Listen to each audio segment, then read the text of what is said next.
It's the Brad and John Show. It is the Brad and John Show. This is this is C Block, Charlie Block, and this is February 3rd, 2025. This is the first show of February because we don't do a show on Saturday and Sunday, although I would do it, but John won't. But you know how lazy John is. Yeah, John.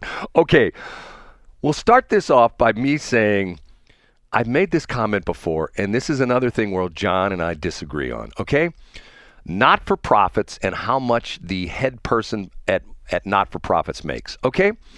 I say I have a couple of friends of mine that run not-for-profits, and I will tell the story. The one woman that I know runs a not-for-profit. I've known her for several years. And one time, this is probably 2 or 3 years ago, she made a comment to me that she was being recruited, I won't say where, for a job for another not-for-profit, not in the St. Louis area, but essentially they wanted her really bad, and they were going to even allow her to work like 3 days a week or 4 days a week and get an apartment, and she would just come home Friday, Saturday, and Sunday, sort of like the deal the state reps have and the state senators, where they really only work 4 days a week. They work Monday through Thursday. You're correct. You're aware of that, right, John? Yeah. Okay. And I said to her, well, does the job pay well? And she says, it only pays about $140,000 a year. And I said, $140,000 a year for a nonprofit? And she says, oh, that would be a cut in pay for me. Okay. Yeah, which she should have declined it. But if you're only working 3 or 4 days a week, I understand. Right. Yeah, nothing. Those not-for-profits. Okay. So I see this article on STLPR, if Jason Rosenbaum is still listening. And I think to myself, okay, guess what we're talking about in one of the blocks this morning, okay? The article is about, and I got to find it here. The article is about, guess who? It is about a radio station. You ready for this? KDHX, they're off the air, right? Well, okay. Hipster radio is gone, at least for now. Well, okay. The article is, I don't understand what happened here. Okay, KDHX is, I will politely say, it's an old hippie radio station. Would that be sort of the way to put it, John?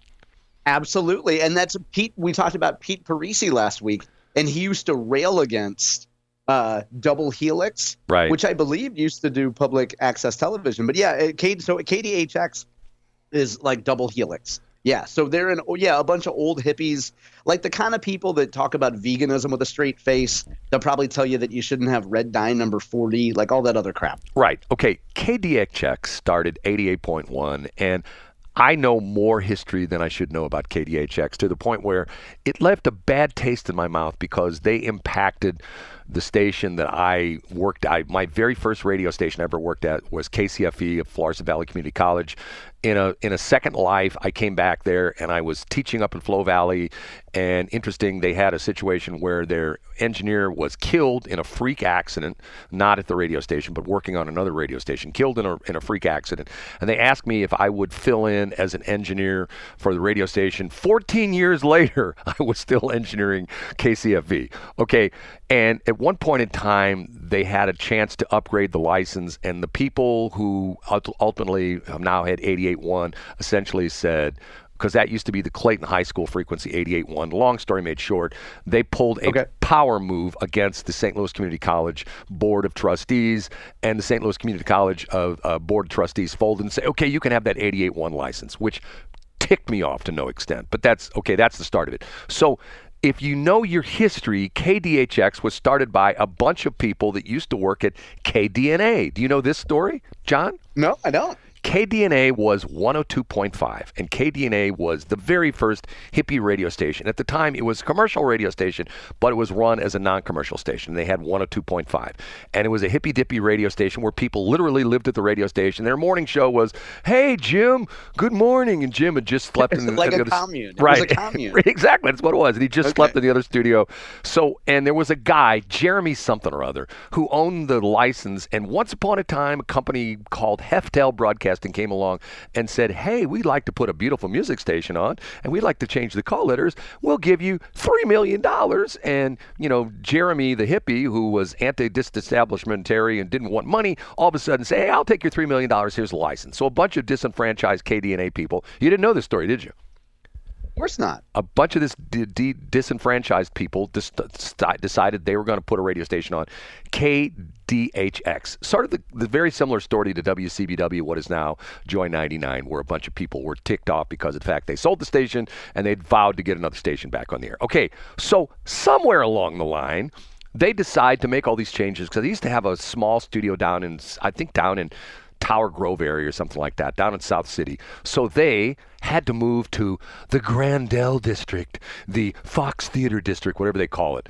And they spent a lot of money to do this. I don't know if they bought that building, they leased the building. Well, through the years, there's been some disenfranchisement with the people who are volunteers. Now, keep in mind, most of the people who are on the air don't get paid. They show up, and it's very eclectic. Matter of fact, I used to listen to, on Sunday mornings, because there was a woman that did a show called Acapella Only. And I love acapella. You know, I've always loved acapella. Matter of fact, that's part of the point where you're going to laugh at me, but one of my favorite movies is Pitch Perfect. You ever watch Pitch Perfect? Of course you've never seen that movie, have you, John? No, I was a big fan of the Washington University Greenleafs female a cappella group. Well, and if you know who's the one I used to play their Christmas stuff all the time, the guys who came out of Indiana University, no chaser, what is it, 2 beers, no chaser, whatever. I don't know the name of that. Okay, I'll get to the point. Along the way, the board shifted, and they got a bunch of new people on the board who became very radical. And at one point in time, there was a power struggle to get control of the board, and a bunch of the people who were trying to get control of the board were also people on the committee. And I will make a crazy, weird parallel that you're going to roll your eyes. The parallel, I say what's going on with KDHX, is the same thing. Hold on a minute. It's Mike Elam. Do I take this call? Yeah, come on. Take it. Hey, Mike, do you hear me? Mike, do you hear me? Hold on a minute. Hey, Mike, do you hear me, Mike? Trying to get my earbud to work. Okay, do you hear me by any chance? I do hear you by any chance. Okay.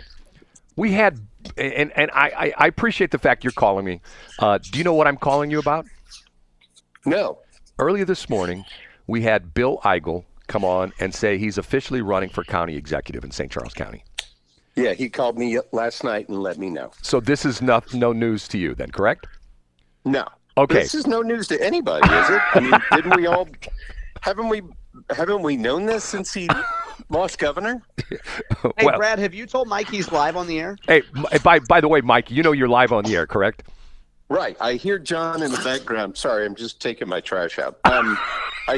I hear John in the background, but I can't really understand it. Hey, Mike, let me tell you something. This is why I'm for you. Bill Eigel has a butler who takes his trash out. Mike takes his trash out by himself. So I'm always for the guy who rolls up his sleeves and gets down dirty and works. You know what I'm saying, Mike? I do what my wife tells me to do, is what we've learned. Yes. Okay. That's exactly true. So you're calling me because Bill Eigel said he's running for office. Well, that makes sense. No. I'm calling you because of the fact that Mike, take this in the spirits intended. I gave, if you want, you can listen to B Block, and I'll send the link to it. I'm your guy. I'll be honest with you. I'll tell you that right up front because you are awesome. You are leading the charge for Mike Elam for county executive, and I appreciate the world out of you. John, it's still coming around, and I'm hoping that we can get him there one day. Well, because of the fact that I know you personally, and to a certain extent, I know Bill Eigel. I told you the story. Bill Eigel was one of my customers. He used to run St. Louis Skylights. He bought advertising from me. So I've known the guy for probably 20 years. But I gave the example of you being this guy, and I remember, you know, not to rehash old stuff because John's going to say, here he goes again, he's telling the story. When you were awarded the Shining Star Award from the Salvation Army in St. Charles County, and you gave your acceptance speech, and I was moved by your speech. I really was, Mike. That's awesome. I appreciate that. Well, you talked about the fact that how you got fired from your radio job, and literally the repo guy came to your place. Should I tell this story, or is it okay to tell it? I mean, yeah, it happened. So yeah, the repo guy came to your place to get your car, and you worked out a deal with the repo guy to not take your car. Correct? Yeah, I mean, God provided a check literally that morning from my new job that I had, and he was nice enough to go to the bank with me. I cashed the check and gave it to him, and he pulled my car off of his truck.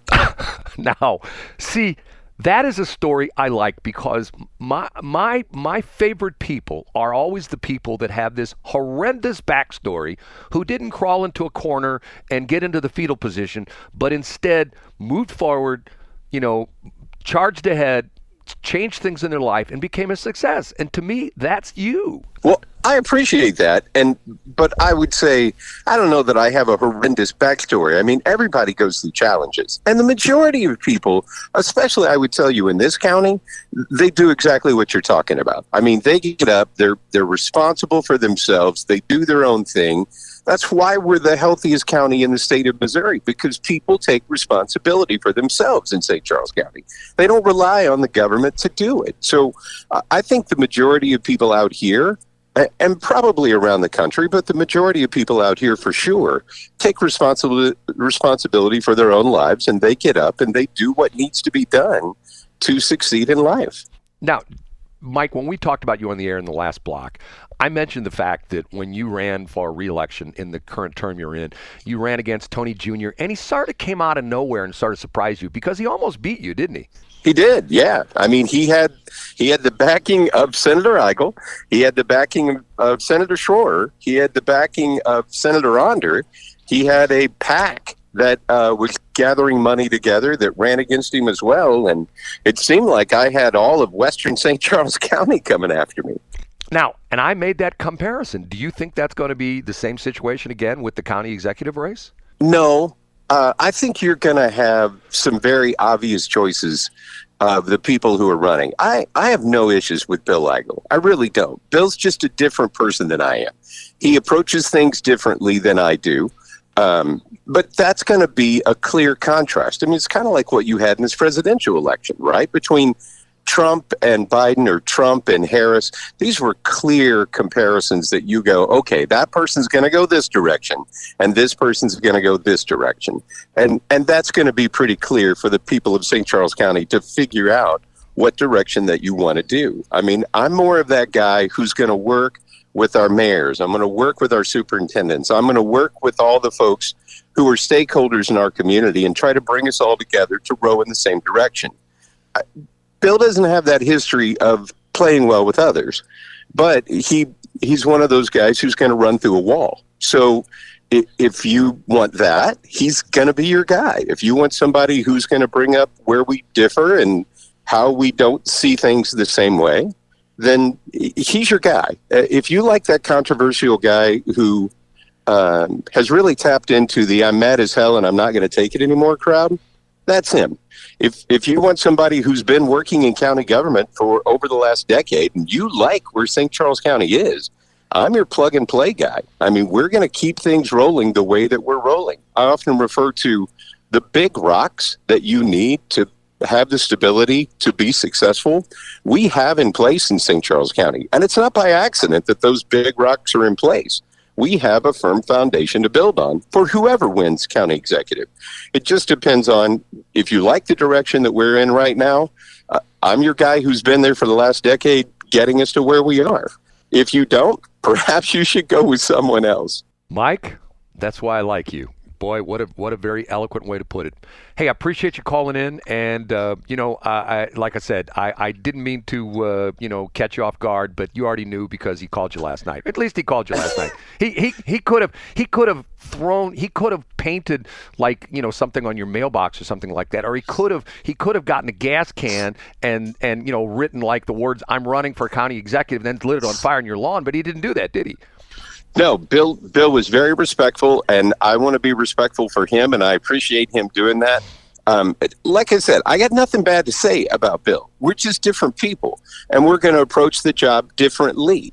And I appreciate the fact that he called, and we'll see where we go from here. I appreciate you guys always giving me the opportunity, so we'll see where we go. Mike, you're the man. I appreciate you calling. Thanks. Bye-bye. John, are we making history today or what?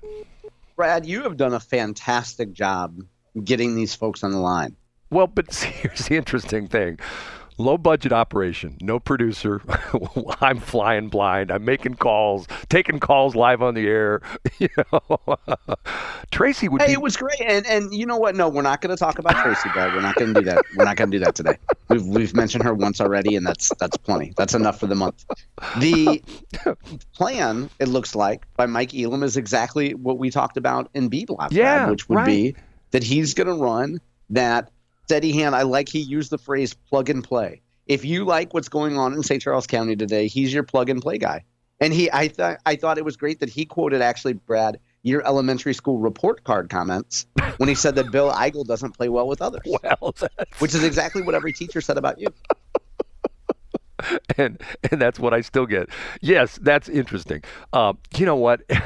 see, this is one of the things that I love about live radio. I mean, after 52 years of being in this crazy business, this is why I still do this, because this is what it should be. It shouldn't be canned crap. And people are going to say, well, listen to your other station. It's nothing but music, and it's got that TJ guy, and he's from New York. You know, I get it, but every once in a while, you know, what's the old saying? Every once in a while, what is the thing where blind squirrel finds a nut? Right, a blind squirrel finds a nut. Yeah, and every once in a while, Brad, we're able to talk to a radio guy who has some sense. And quite honestly, and it was Mike Elam today. I mean, wasn't that a great dissertation he just gave? I mean, I'm thinking to myself, this guy is good on his feet. You know what I'm saying? And Bill Eigel is as well too. Absolutely, Brad. Mike Elam is so good. Yeah. Okay, we're done, John. We'll put this one in the books. But I didn't. Well, it's gonna be. Maybe we should just call it a day, Brad, because it's hard for us to top that the rest of the week. Well, I didn't finish my KDHX story. We'll do that tomorrow. Oh no, what a shame. Maybe you could put it up on. Hey, we now have, thanks to Brad Hildebrand, we now have a Westplex Talk Facebook page, which I never thought would happen. So everybody should go there while Brad is still updating it. It hasn't gone the way of BradCam yet, so give Brad a couple more days. But go to Westplex Talk, and you can see what Brad has done with a Facebook page, which I'm still blown away by. Also, the LinkedIn page too. West. I know. Well, you'll let that go to hell. That won't ever get updated. But the Facebook page, folks should go to and see what you got. John, and some of the followers you have are real, I think. It's already been updated for today. How's that, John? Okay. What a great show, Brad. Way to go. Say goodbye, John. Bye, guys.